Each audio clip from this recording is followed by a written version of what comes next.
Controversial ngayon si Miss World 2030 na si Megan Yang matapos niyang ayusin ang buhok ni Miss World Botswana sa question and answer portion ng 71st Miss World competition noong March 9. Katakot-takot na pambabash ang natanggap ni Megan mula sa African pageants fans. Ayon sa mga naging komento nila tungkol dito, pinagbibintangan si Megan na gumamit ito ng witchcraft para daw mawala ang swerte ng pambato ng Botswana, South Africa.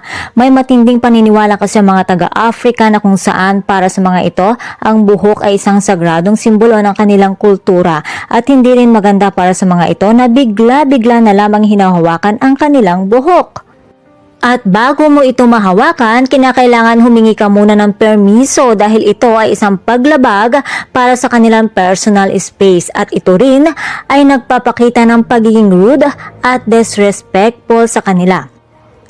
Aminado naman si Megan Yang sa kanyang pagkakamali kaya naman sa pamamagitan ng social media, humingi ng paumanhin o sorry si Megan. Wala daw umano itong masamang intensyon sa kandidata. Gusto lamang daw nitong tumulong at hindi daw ito aware sa kultura at paniniwala ng mga taga-Africans. Ayon pa sa kanya, nagkausap na din daw niya ng personal si Miss Chombo para mag-apologize at sa lahat ng hindi naging komportable sa ikinilos nito. Buong puso siyang humihingi ng tawad at nagsisisi.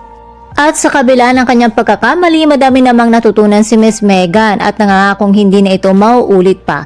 Nag-react naman dito si Miss World Botswana at nakiusap ito sa kanyang mga kababayan na be kinder.